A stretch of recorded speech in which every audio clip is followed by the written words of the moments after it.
Well, good morning. So we're in the book of Ephesians. No surprise, right?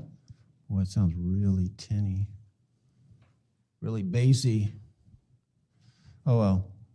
If it bothers you a lot, let me know. Otherwise, I'm just going to keep talking. So we're in the book of Ephesians. If you want to go and open up there, we're in chapter 5. I'm going to start reading the text for this morning, and then we'll grab a little bit of context of what we were talking about the past week. So starting in Ephesians 5, verse 1. Therefore be imitators of God as beloved children, and walk in love, as Christ loved us and gave himself up for us, a fragrant offering and sacrifice to God. But sexual immorality and all impurity or covetousness must not be named among you, as is proper among the saints. Let there be no filthiness or foolish talk or crude joking, which are out of place, but instead let there be thanksgiving. For you may be sure of this, that everyone who is sexually immoral or impure or who is covetous, that is an idolater, has no inheritance in the kingdom of Christ and God. Let no one deceive you with empty words, for because of these things the wrath of God comes upon the sons of disobedience. Therefore, do not become partakers with them. For at one time you were darkness, but now you are the light in the Lord. Walk as the light, children of the light. For the fruit of the light is found in all that is good and right and true.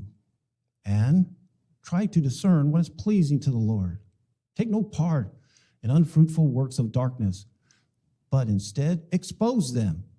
For it is shameful to even speak of the things that they do in secret. But when anything is exposed to the light, it becomes visible. For anything that becomes visible is light. Therefore it says, awake, O sleeper, and arise from the dead, and Christ will shine on you. Look carefully then how you walk, not as unwise, but as wise, making the best use of the time, because the days are evil. Therefore, do not be foolish, but understand what is the will of the Lord. And do not get drunk with wine, for that is debauchery. But be filled with the Spirit, addressing one another in psalms and hymns and spiritual songs, singing and making melody to the Lord with your heart, giving thanks always for everything to God the Father in the name of our Lord Jesus Christ, submitting to one another out of reverence for Christ. So when he started this book, remember the first part of this book, the first 3 chapters, he's almost given us doctrine. He's given us the theology of the gospel. He's explaining everything that you have witnessed and seen through the prophets, the historical events that were recorded, what the prophets had talked about coming into the future. All of that has now been revealed through his Son, Jesus Christ. And that it's all through him that we obtain the spiritual gifts and blessings that come to us. And that in that relationship, we are changed. We are no longer the same. We have to understand that because we're receiving this inheritance that is equal as an inheritor as Christ, which still blows my mind, then we should be different. This should cause you to be different. But he's just, the first 3 chapters is kind of theoretical. And so he gives us that idea of the old and the new way. We looked at in chapters 4, 17 through 24, and the idea of the old and the new. And I'm telling you, this is the hard part. Theory, that's easy. You know, you can always understand the theory of welding, but until you put a welder in your hand and you try to make those little bitty circles and you try to keep the right contact from so far, I don't know if anyone's ever tried it. I got the theory down. I cannot weld. My rod sticks, and I get a hammer at the, I can't take what they teach me, what's going to have to happen. One, I could weld, but you know what? I seem to not care that much because one, I don't own a welder. I would have went and bought one, right? Second, I'd have been practicing a lot. So, hey, it's really cool, you know, because I can sit there and go, Oh, yeah, I understand what a TIG welder is, and I can understand what rod welding is, and I know that you have to have this and that, and, gas and torch and welding. Yeah, but don't let me near trying to fix something for you. It'll come out bad. I tried to weld one spot, and you can come and look at my old pickup truck. It's not good. I'd use a grinder to make it look like Frankenstein at least was alive. It was just horrible. That's what we're facing as Christians. It's easy to understand the theory. Well, I need to go to church. I need to be there in assembly. I need to forgive people. I know that Jesus said, blessed are those that this and that and this and that. Do it and see what happens. That's called the rubber meeting the road, right? So now the second half of the book is the hard part. It's the part we have to not only, he reminds us who we used to be, which was pretty ugly. You may not think so, but in God's eyes, we were horrible. No matter how good your sins might have been, which is sarcastically saying that, well, I wasn't a rapist, I wasn't a murderer. You are defiled by sin. We all are. We are corrupted by the environment in which we were raised, and the environment in which we are raised is corrupt. It's just permeated with things that are so opposite of what God is about. Remember, sin is not some righteous thing to make you feel bad. The word sin that's not what it's meant for. Sin was to remind you that sin is selfish. And God hates selfishness because he knows you're thinking about yourself and not others. And God is selfless. He's given you everything. You just now took a breath. You know where it came from? God. The chair you're sitting on, where'd that come from? God. The dirt that is on your car that you get aggravated because the dust is blowing out there. God. The beautiful sunshine to come. God. Everything you go about, it's God has brought it together. And what have we done with it? We corrupt it. But God is selfless. And so we are in a corrupt world of selfish. It's about what I get to enjoy. If I tell a little white lie, why do I do that? Even though, let's just say there's such a thing as a little white lie. Why do I do that? Because I'm proud. And I don't want to be embarrassed by saying the truth. That's the type of insidiousness of that we used to be. And now God has brought us into this beautiful relationship with his son. You can understand that. And so that's why it's so hard. Paul so beautifully in Romans 7 discusses that battle we have. And it's a horrific battle. And here is an apostle, Paul, that you would say, that's a man of God. He's accomplished it. If there's one man who doesn't have sin that's been able to reach the level that Christ would expect in a human being, it's Paul. Paul says, I can't do it. He says, I'm just as bad. He goes, I have this war raging within me. I have this flesh of mine that says, let's do this. And I know that when I do it, it kills me. It puts me back in that corruption again. And then I have the other side of me that says, I know righteousness. He knows the theory. See, that's where we're at. I know God's talking to me. I've done miracles. I know that. But then I have that desire. I have that corruption that's in me, and I fight back and forth. And you know, the beautiful part is when he ends that section there, he says, I am lost. And he says, but praise be to God, because Christ Jesus, I can be victorious. Just what he says in Ephesians here. It's only through him that you're going to be conqueror. We are always going to fail.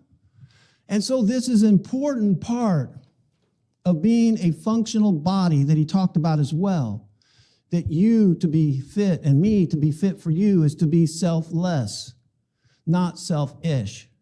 And so I have to master some of these things that we went over last week, and taking that out of the theory and bringing it in. And so in these practical guidelines, look at what he talked about.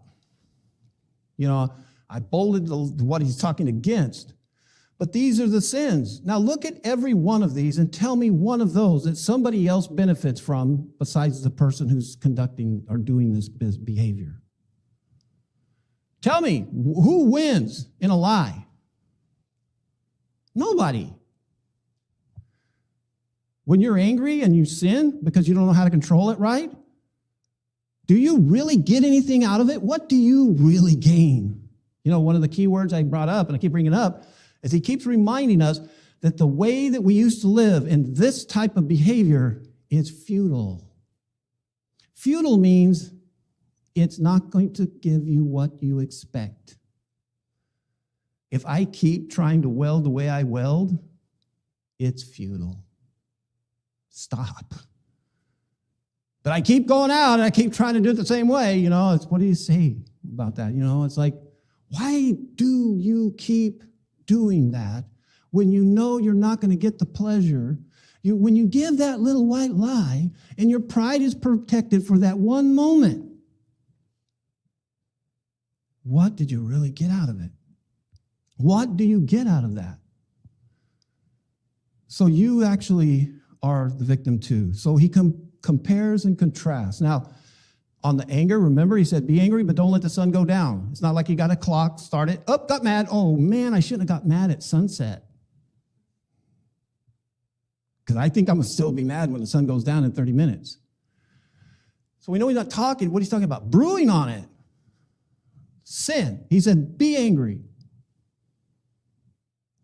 You can be angry, but remember what I brought out was, what are you angry about? Are you angry about things in this list here? Are you angry because of righteousness, like Jesus and God? When God got angry, it was because of selfishness.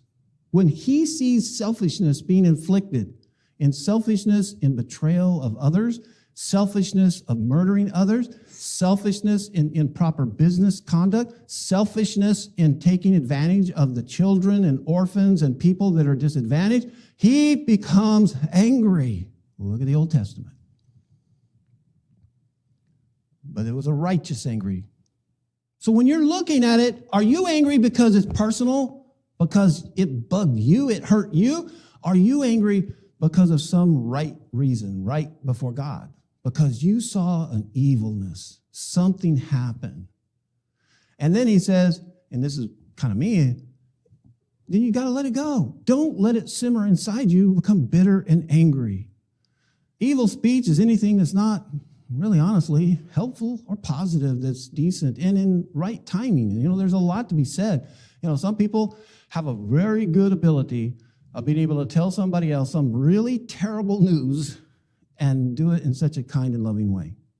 That is a talent. That is very difficult. That's why at the end of this book, he admonishes those who are spiritual to handle those problems. If you don't handle it, in other words, he's saying, if you can't handle it, get somebody spiritual that can. So if you can't deal because of your anger and this stuff, you know, those things, you need to let somebody else help you, you know, because that can lead us down that. But anything that is negative, but versus building up. That's where I said about kind, you know, is it something kind? But we're talking about generics. We're not talking about specific conversations and things like this when we talk about evil or bad language and stuff like that. And then he talks about hatred. We have more hatred going on than what we really want to say. You know, those are directly related to anger. That's where hatred comes from. It starts to build up because you couldn't let it go. You couldn't cope with it. So this week we're going to look at impurity, carelessness, and immorality. Sounds like, wow, we'll be out here by lunch, huh? But these are some big ones, and yet they're a little confusing, and it's because, again, we live in so much of it that what we call immoral, the younger generation thinks it's a norm. It just doesn't. I will never forget, and this is a little graphic. I mean, it's not terrible, but in high school, when I graduated and was going to college, and I started seeing in France where they were wearing that thing called a thong on the beach. And I was just, what are those women doing wearing those things on the beach? And now, try to find them not have one on. Right? No big deal. That's what I mean. So when we use these words and we say immorality and we use this sexual, these things like that, it's like impurity. We have become so saturated that even when I talk to you about it, there's a level that you're not going to be bothered.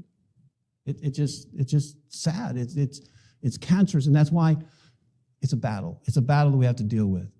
So the first thing he starts out with is this idea, God's example. You say, well, that's a high bar. That's just really, I don't know. That's an easy one. Well, just follow God. God's example. No. Remember the bracelets that came out quite a while ago, and the bumper stickers were all over the place? It said, what would Jesus do? And at first, it was so commercial. It was kind of, you got tired of hearing it. It was like, I got it. I was like, oh my, here we go. What would Jesus do? We threw it around like it was, a nickel and a dime, like, man, what would Jesus do? That's the answer, though. It really is. What would he do? Well, did you know that one of the beautiful things about him coming in the flesh that John talked about in John chapter 1 is that he said, in the beginning was the Word, and the Word was God, and nothing came into existence without him. And he also then goes on to explain this fact that nobody before him coming had ever seen the Father. They had never saw or knew him. Oh, sure, he talked to Moses. Yeah, he talked to a lot of the prophets. A few he kind of manifested in some form or a burning bush. But you can't get the character of somebody through a Zoom meeting. You can't just get the essence of somebody, who they are, right, through a YouTube channel. But when you live with them, and you sleep next to them on the Sea of Galilee, when you're in a boat with them, and it's starting to sink, when a woman is being judged and condemned for adultery and they're going to kill her, and you're standing there and you're watching God. Jesus says that's the Father. So when we say, let God be your example, we can look at Jesus and we see the Father. Remember, that's a question. Like the last night before Jesus is on earth, they said, well, just show us the Father and then we'll know. Remember that? What did Jesus say? How long have I been with you? If you're looking at me, and I know I'm paraphrasing, if you have seen me, then you've seen the Father. So we come back to this where Paul says, he says, follow God's example. So follow Jesus. How did he handle those hostile conversations? And if you haven't read your Bible and you're not reading your Bible and you're not really taking the time to look at that aspect, I want you from now on, every time you read an engagement or something, think about the audience and what he had to deal with and how he responded. And it would really help a lot. There were times where he was angry. There's times he wept, right? So that's the example. As I highlighted loved up here in just these two verses. Look at that word. How many times? Dearly loved, way of love, Christ loved. Remember, I started almost looking at this foundation before we can get started in talking about how to put this into practice, that it would be worthless if it's not with what? Love? Not the feel good. Oh, I felt so good when I did that. It was so warm and fuzzy, I'm going to do that for you because you make me feel good. And so I'm going, no. It's the genuine, selfless care for others and always wanting the best for them in spite of their worthiness. Okay? That's the hard part. Because I say, yeah, I'm a Christian. Yeah, I love. Really? You love your enemies? So that's why when we're going through here, and Paul, it's almost like Paul's moving forward and he's grabbing that anchor. Love, love, love. And it's not a song just to feel good about. It's the foundation, humility with love. That I care about you and I don't care about what you've done to me, what you've done to others. I want the best for you. And if I have an opportunity, I'm going to try to bring you the best. Doesn't that sound like the example he said? Look to him. So that's what's important to start, just as he is loved. So what they say, it's almost there. God's example, and then he says, look at Jesus. Look at Christ, how he loved us. He gave himself up for us. Are you willing to give that type of agape? Sacrifice your comfort or your feelings or your pride in order to go out of your way to help somebody? And so that became this. This is a Hebrewic type of beauty, a poetry, or I call it that. The way he says, fragrant offering of sacrifice. Every time I think of a sacrifice, I think of burning flesh, and it's just like, ugh. The only time I can think of something is, it's like, it doesn't click to me. But when you understand the Mosaic law and the visual symbology of what God is showing, this taking from the physical world and coming into the presence of God, which is a spiritual world. So you're taking something from a solid material world and you're bringing something to a spiritual world. How do you bridge that? Because you can't take the solid thing to him because, well, he's spiritual. It's not a physical world. So it's not just this flesh burning, but you know what it is? It's a combination. It's a part of the act of. It's a part of the purpose intent that you're doing it with, and those things with it. And that's the way he says that he's sitting up there. When it comes up there, when he sees those beautiful things happening like that, when he saw his son suffer like that, it came before him like something beautiful and pleasant, like when you smell something that is just so appealing to you and wonderful and calming. You have odors like that. You have smelled things that all of a sudden set the mood, don't they? I don't like candles and hazelnut. I love candles, by the way. You can ask my wife. I don't know, I'm weird. I always like candles. Lavender. I thought I'd never like it. I bought a lavender candle, put it in my office, and I walked in and it was burning, and I went, oh, man. And then I thought about how God, when we do things that are beautiful and precious, that's what he's trying to show to us, is that this is what we want to see. That's what we want from the Father. So that very first, when we talk about impurity versus chastity versus that, he says about, but, notice he says, let Christ be the example and base it love and this, but you can't have this type of impurity. Sexual immorality and impurity. So we have two words there, sexual and an immorality. So we understand, without using a dictionary, sexual, but then the immorality. There's a lot of things that are immoral, but he's being very specific. And I think it's the idea that, one, he created us, so he knows us. He knows us. And one of the biggest things, he didn't start with lying and cheating or the fact that I hate certain foods, what did he start with? Sex. Did Ron say that from the pulpit? Ron said, why? Because it's one of the biggest driving forces. Whether we like it or not. Now, maybe you're totally in control, and that, bless you, that's awesome. But in a way, it wouldn't be that natural, right? Because God created us that. That's the other thing is anger, all these things, these emotions, sexual desires, all that stuff. They are exactly the way God created. They're not a byproduct of sin. Everything that we have is exactly the way he created us and he placed us. But see, now look, what environment did he put us in? He put us in a good relationship and a good environment. We corrupted it. And we took those very things that we have that are so beautiful, like sex,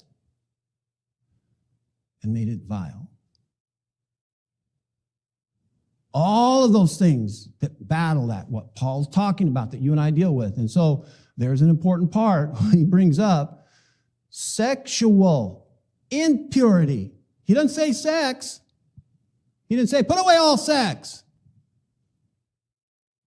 He said sexual immorality. Because God has already established that sex in the right relationship that God has defined as, what do we call it? Marriage. He wants you to enjoy it. It is designed to be beautiful and precious between those two. But when you start defiling it and just having it, I'm telling you, you ruin it. You will never know how beautiful and pure. We will never will. And so that's why it's imperative to understand. He's not saying sex. He's talking about the immorality of it. And he doesn't limit it. He's not talking about a particular part of immorality, It's all of it.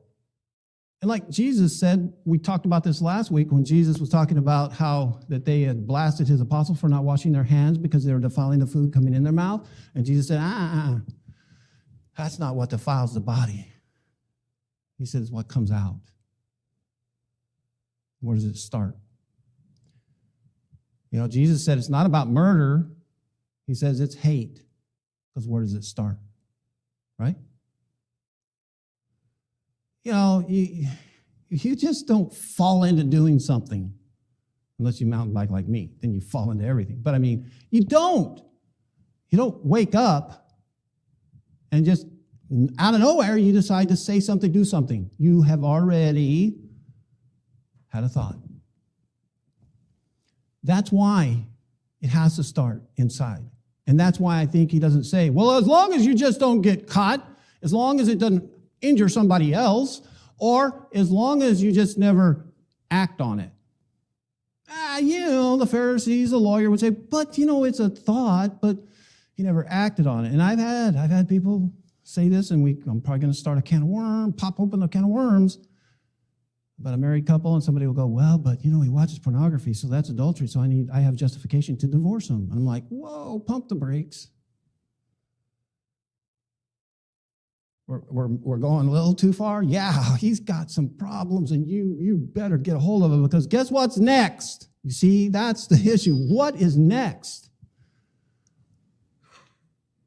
If that's what's in one's heart, who is watching that stuff and having those desires, guess what's next? It's going to happen. Why do you think we have a society that has grown up on games, and then all of a sudden, guess what we have a problem with? High school shootings. And some of those shooters have talked about that. It's like a game when they walked into high school with their AR and started shooting. One said, I never imagined that they would be screaming. Because the game didn't have it. It had the blood gushing and all that. But you're just sitting there, you're kind of corrupting your mind, you're doing those things. See, it starts in the heart. And that's the thing. That's why he says, he's not saying, oh, just don't do it. It starts in the heart, which flows with the impurity. Covetousness. Another one of those words, it's like, so what does it mean when you covet something? You can desire something. There's nothing wrong with having a desire. You may desire to buy a vehicle. You may desire to buy a house. You may desire to go eat enchiladas. You may desire sex. Those desires are not the problem. It's the inappropriate desiring of something that's not yours. That wife is not my wife. You see? That's not mine. When I start having this desire for something, it's one thing, like when my neighbor buys a new truck and pulls it, I go, whoa, I'd love to have a truck like that. That's okay. But when I start really thinking bad and like, and it goes beyond that, I start having jealousy. Well, he doesn't work a job that can pay that. How in the world can he do that? I bet you he's upside down on his deal. I bet you, see the corrupt, see all of it spirals, covetousness. And the bottom line is, you want it, and you don't have it. And so now you turn it around, and you start speaking filthy talk. You start talking things that are not building up and edifying. They all are connected, see? And so you start talking about him. Well, I'd like to see that truck payment. How's he making that payment? Do you know what the price of those trucks are? They're like $100,000 now. You can't buy a truck for that. You know what I mean? That's the part. So it's not just the desire, it's the inappropriateness of that desire, and what it does is when you want something and you look at somebody else that has it and says, you know, you don't deserve it. I know where you work. I know how much money you make. You know, and I should have that. And so it is a very damaging thing. And of course, he says it shouldn't be named among you.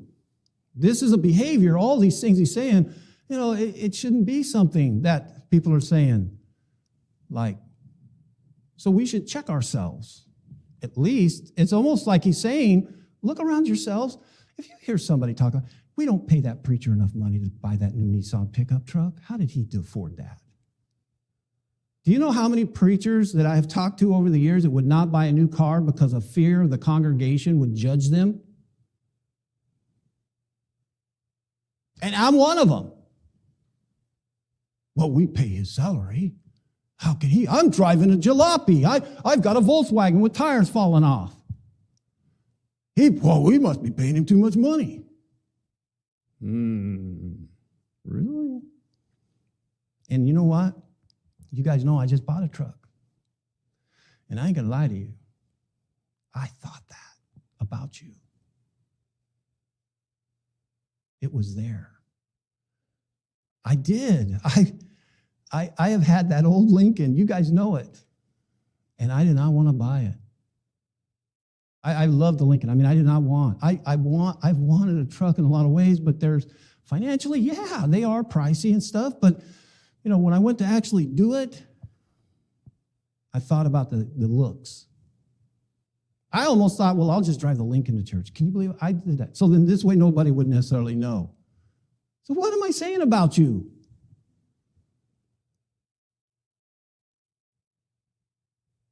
These things get close to home, and they affect our relationship. And that's why he says, these things should not be named among us.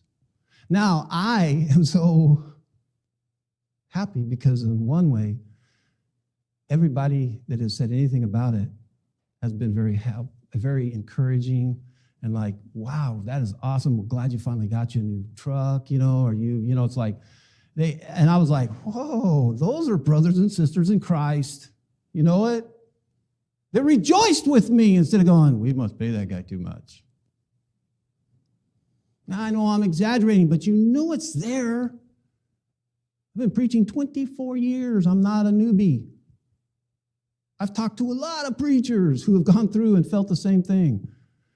And, oh, by the way, never buy one in the end of the year because you're fixing to do the church finance and they're going to figure out your salary and they're going to determine it. And so, oh boy, never buy it at the end of the year because when the congregation comes together and says, well, what are we going to pay the preacher? This is a part of his budget. And I am the most expensive thing here. And that guilt comes back. And I know I'm using myself because that's one thing that I can express that maybe when we look at each other, and maybe not so much materialistically things, but there's a lot of ways, unfortunately, we do that, don't we, to one another. And so it shouldn't be, especially among us, especially if we are the light and the salt, it should be the opposite, right? Now he talks, this is another part where it really reflects your heart. He says, let there be no filthiness or foolish talk or crude joking. A lot of it, again, because of the level of acceptance of filthiness or insensitivity towards it, are the innuendos of in things. You don't say the nasty word, but you jokingly say it in a way that everybody knew. Oh, yeah, okay. But he didn't say it directly, but he said it in a way that was kind of inferring that that's what he was joking about. That's coarse gesturing, kind of just, yeah, well, you know. I've been guilty of that. I know we all have. Well, maybe women. I think guys were worse. I think we're worse about it, but, you know, it's that. Because no matter how you butter that bread, it's still the same bread, it's the same problem. It's going back to connecting a thought to something that's unrighteous. And that's hard. That's a reframing. I think one of the ways we can see it is sometimes cussing, using vulgarity. I know that I was in the church, and then I fell away for about too many years, and then I was in the military. And when I came back and started going to church and, trying to raise a family, I had a terrible, I almost didn't want to talk at church.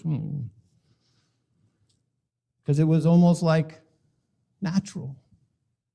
And everybody around me, they talk just like this. We always joke about talking like a sailor, talk like a soldier. They almost expect it. I've told you about that guy I went through officers candidate school that was religious, and he would not even say anything bad. And we focused on him. And I was a little part of that group too. He would not say one bad word. And one day they just said, just say the F word. Just come on, Mark, you can do it. And you know what he did? He'd say fudge. When he got mad, he would say, fudge. But even that, think about it. You know what he meant, right? I look back at that and I'm so ashamed because I saw the courage he had. He didn't fit in, but he fit in. He was so loved and beloved. And yet I see that in the power of that example of being able to repel, and by the way, filthy language does not make you intelligent.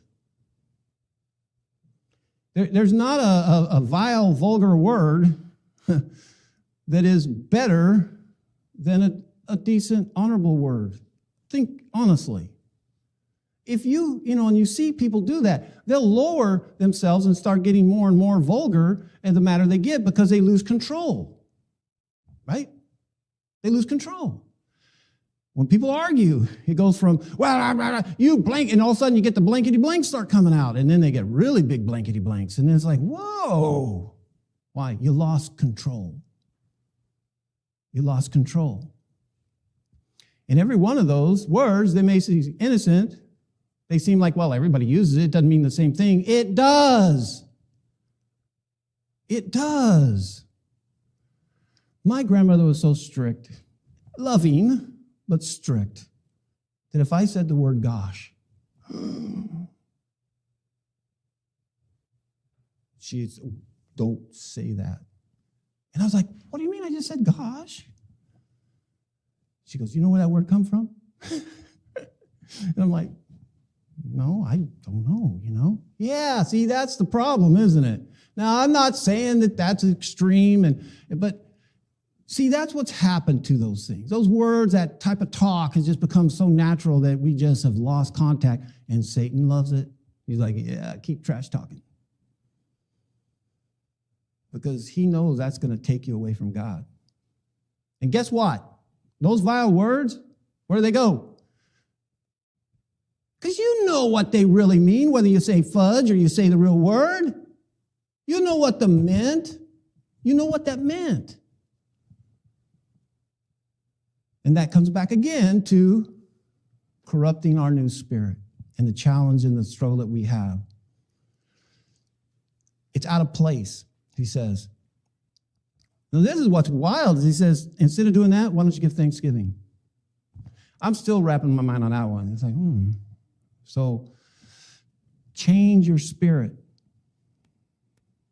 A lot of times when I'm really struggling sometimes and something's starting to pop in my mind, I go, fill spirit, fill spirit.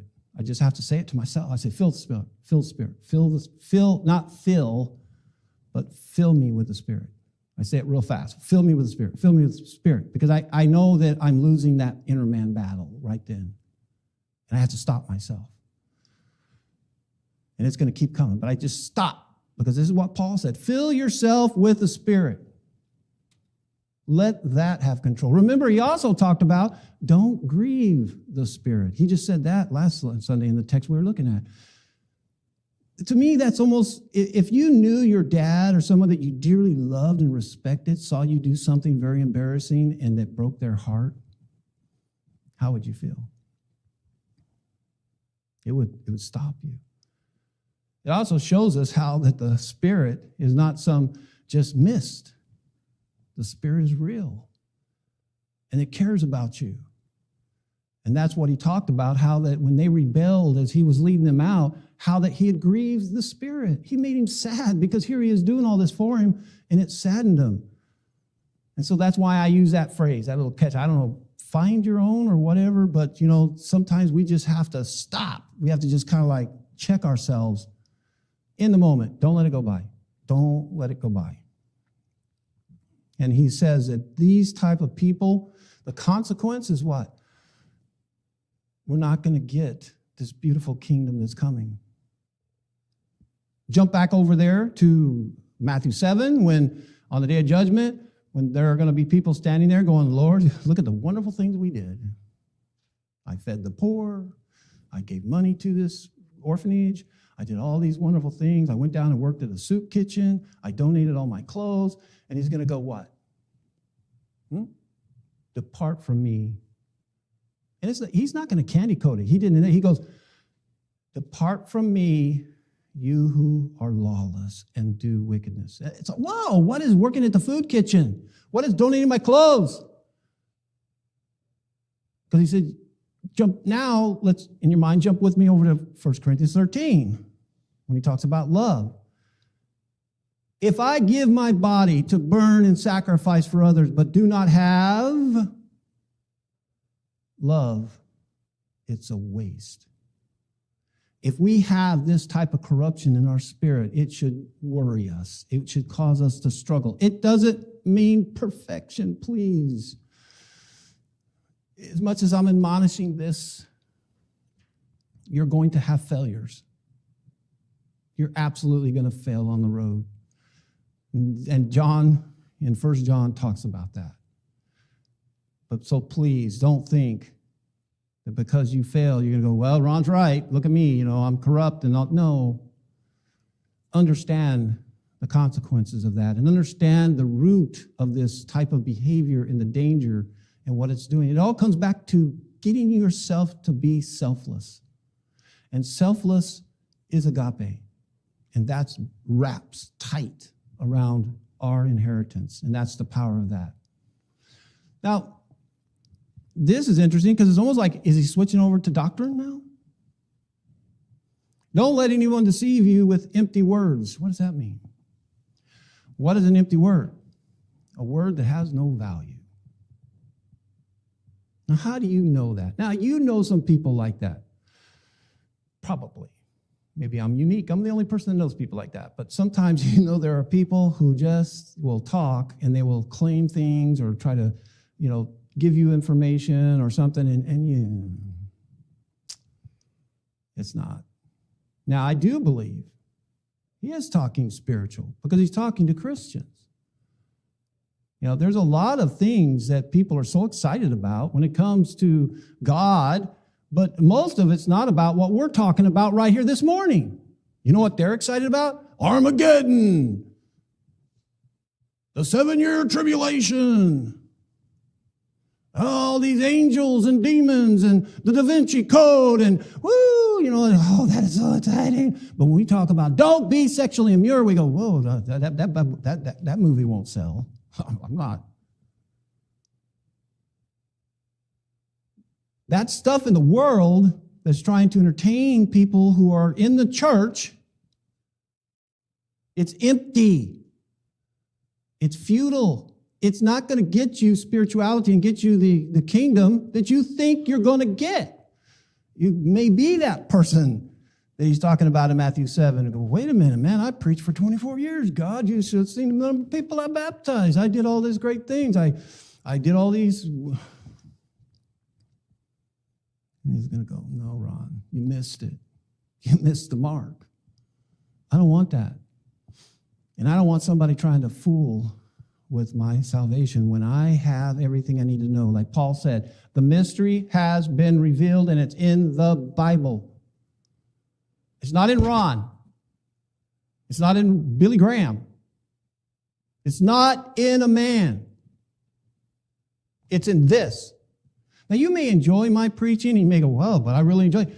It's not about me. It's about this. That's going to save you. You're not going to get up there and be able to go pull the Ron card. Well, that Ron taught us this. Come, Ron, come here. This guy here is the one who taught us this stuff. And he's going to go, yeah, but you listened to his empty words. Didn't you? Salvation, this is going to sound like a contradiction of terms, what I've been saying. Salvation is selfish. It's for you, not the collective. You know why? Because judgment is going to be one-on-one. They're not going to line us up by churches. They're not going to line us up by denominations. Bring the Baptists forward. Bring the Presbyterians forward. Bring those Church of Christ people forward, and let's go through it. Oh, that church is wrong. Boom! No. As you've heard, mano y mano. It's going to be a one-on-one. And so you should be concerned about empty words when people are propagating these things. And when something gets you extremely excited and distracted, you should go, whoa, whoa, whoa, whoa, what's important? What's truly important?